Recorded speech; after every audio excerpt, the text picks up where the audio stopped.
Today I'm going to show you how to make an energy field cleansing aura spray, and I wanted to do this because there are so many recipes on the internet that I just look at and think, okay, that's problematic with my clinical aromatherapist head on. And on one hand, it's really nice to see that people are making them, but on the other, I think, well, how wasteful if you made a product that's not really going to be that helpful to you. So I thought that I would really sort of drill down into the chemistry and show you how you can do it really quite easily, but if you've got the information, right? So what I'm going to do is tell you all of the theory, and then I'm going to put the recipe on a slide at the end. I'm also going to attach in the description details of links where you can go and buy the bits and pieces that I'm advising. I will tell you that I will earn a commission off them if you do, but also you can look and go, well, okay, that's easier than me looking, isn't it? So I'm going to tell you straight off the oils that are going to be in it, which are cedarwood Virginian, celery seed, geranium, and I like geranium Egypt best, incidentally, for it, and cypress. Now, when we get to this, at the end of this video, I'm going to point you to the video that goes much more in depth into why I've chosen these particular oils, because there is another video that talks about specifically essential oils for energy field clearing, and I go in depth into details of why I've chosen these, but I felt like they kind of existed in two fields. The other thing to tell you is that I am really dyspraxic, so I would love to be one of these people that can show you me pouring it into things and kind of making an AMSR video with all lovely dripping and stuff. If I did that, I would short circuit the microphone. Just that's beyond me. So know that what you hear from me will be good, what you read on the slide is good, and then do your own thing with that, okay?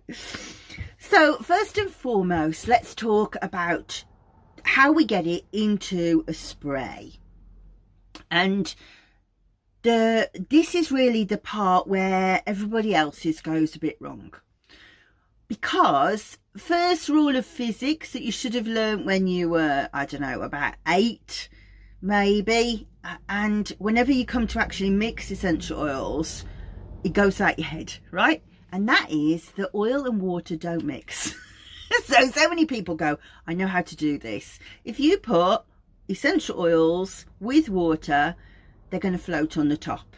Now that's fine, but how do you get that out of the spray bit at the top? It just doesn't work. So what you need is an agent that will actually dissolve the essential oils and actually make them what we call miscible. In other words, that they will like mix together. So that's the first thing. The second thing is that when we are making a spray, we are adding water, and water is both the life force of the earth and the bringer of all mold to essential oil products. So if you do that, then you also then need to add a preservative to it, and suddenly it's not feeling like it's such a nice thing, is it? So we are kind of chasing away from essential oil purity if we're not careful. Then there's a third problem that you wouldn't actually encounter until you'd made it, and that is when you squirt it, and if you've used the wrong ingredients. First of all, it's not going to come out, but also it's going to be, that just doesn't smell like I expected to, and it doesn't have the feeling that I expected it to. So we also need to add another unexpected ingredient, and that is glycerine. So let's go through it first of all. So your first problem, as I say, is getting the essential oils to mix into water. And you can do that through a variety of means, and I intend to do another video where I show how the different ways are. But for an aura cleansing spray, by far the best way of doing that is to use perfumers alcohol. And I can't resist to say, and it just so happens that I have concealed about my person perfumers alcohol. Now, when my mother was doing this for a job, and she was making these she was actually a natural perfumer as well as an aromatherapist. She had to go to court and ask for a license to actually be able to have any of this in the house. I just had to go to Amazon and click the button, and it was, I think, well, it was less than a tenner. So it's really inexpensive and easy to use. It's really important that they use this, not vodka. And the reason for that is, and vodka is a perfectly reasonable thing to use, but because the alcohol content is lower, then the formulation to actually preserve the oils and the water and to dissolve the oils is different than what you'll have in this recipe. So this is based on a really high volume alcohol, and really for it to stay really stable, you need to have around about 92-93% proof alcohol. So don't drink this, please. Blow your head off. It wouldn't be very well at all. So you can use alcohol in other recipes. Don't use it in this recipe. Sorry, vodka.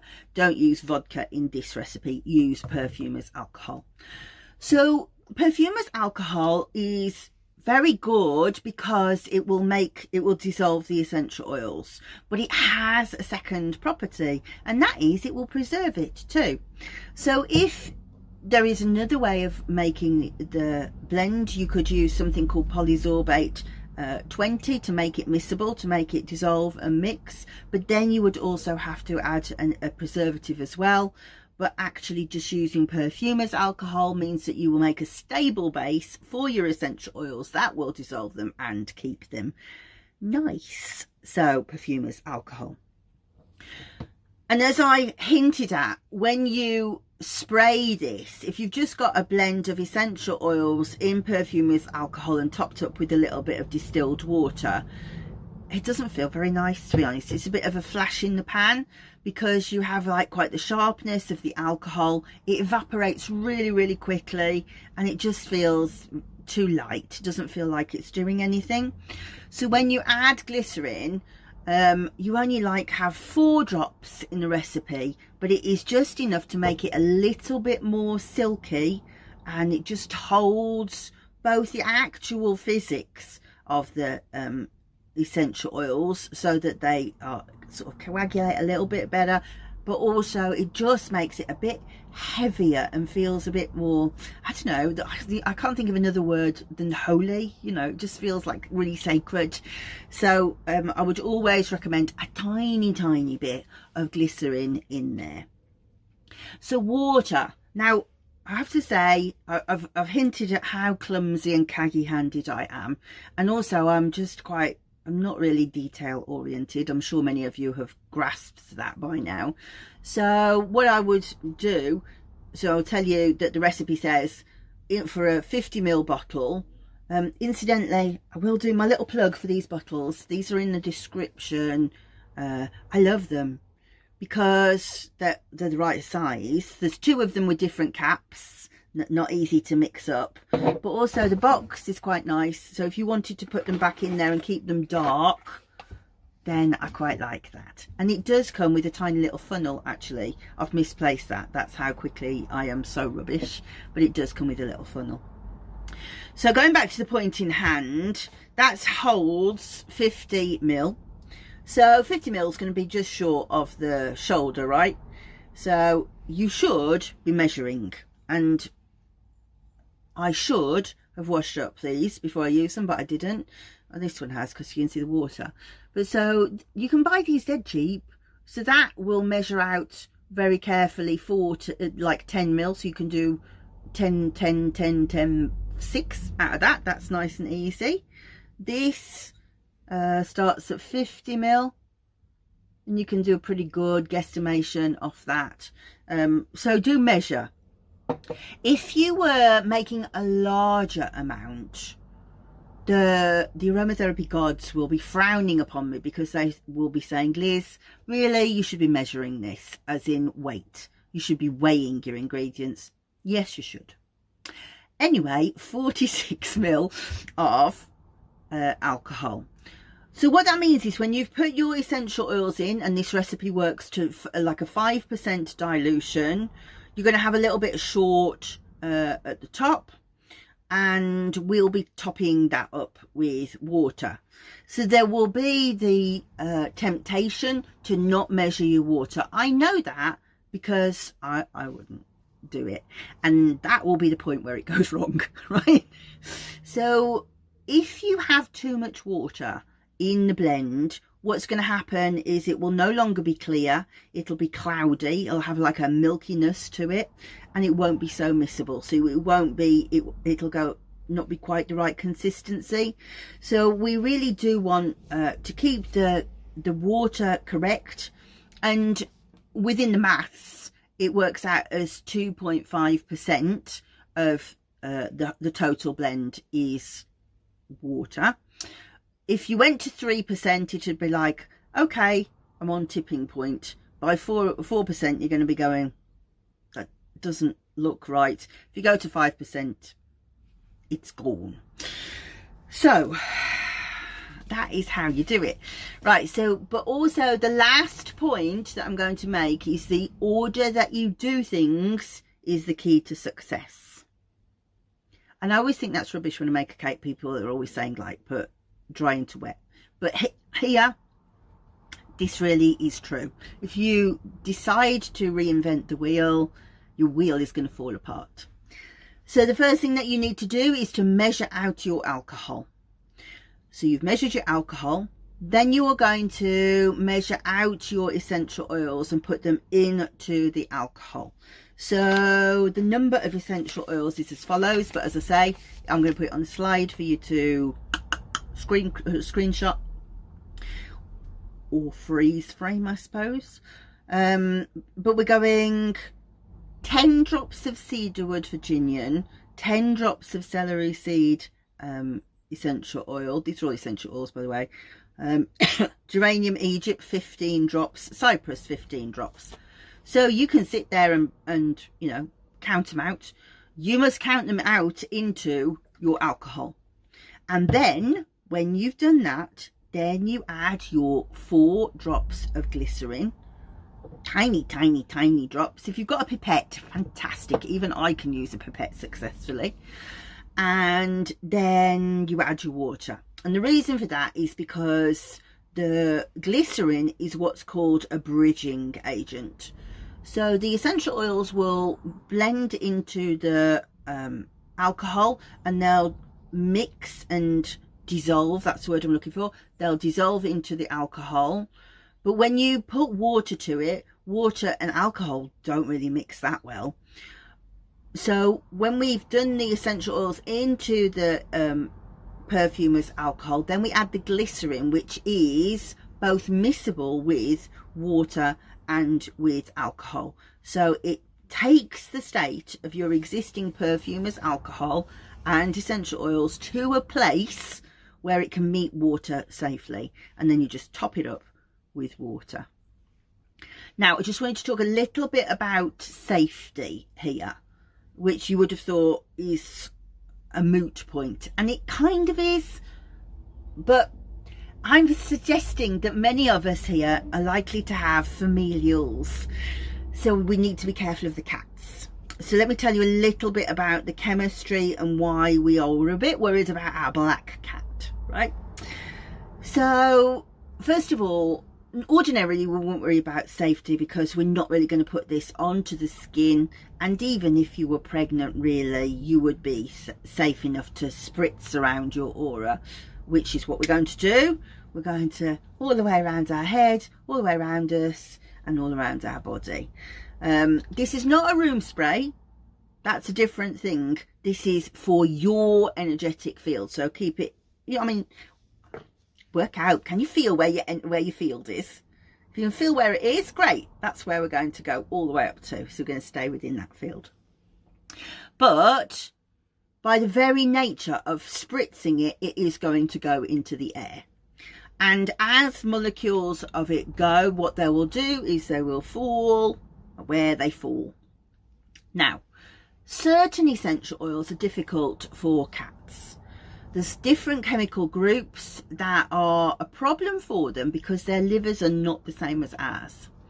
So our livers discover these molecules, they encounter them when they come through the bloodstream, and they're able to break them down into little metabolites because it has a certain kind of enzyme in there. Cats don't have that. Now, you might think that this is like a little bit over the top, but consider that you are spraying that into the room, cat sitting beside you, molecules fall on cat, cat licks itself, cat has ingested undiluted essential oils that its liver can't cope with. And that is poisoning. It does lead to poisoning. And if that does happen, loads and loads of water and vets. But to avoid that, make sure the cat is outside the room when you do this. Just leave it out for sort of 5 minutes or so afterwards, because the molecules are going to be in the air. And specifically, the molecules that I am most worried about are in the cypress essential oil. And the cypress essential oil is the most important one in the blend, so we don't want to leave it out. So just be aware that to protect your energy field, but also protect El Gato's energy field too, and its liver. So there we have it. I hope you found it useful. What I'm going to say to you is, if you are doing this kind of work and this becomes part of your spiritual practice, I hope that you're feeling like you're really developing and you're happy with how things are going. If you're anything like me, there will be times when you hit the bump on the road and you think, I am lost, I am overly exhausted, I've lost all grounding, or stuff comes through and you're like, I just don't know what to do with this, I am stuck. I can help you with that. If you would be interested in having a spiritual director, is the title I've given myself. It's so grand, and really it needs my sparkly top on. But basically what that means is to enable you to have access to the tools that I have had, having been born into a family which of highly developed intuitives. I have many tools at my disposal. So if you get stuck, look for me in the link of the description. I'd be happy to jump on a call and work out how we can work one-to-one to help you through this time. In the meantime, watch the video to understand why I chose those essential oils.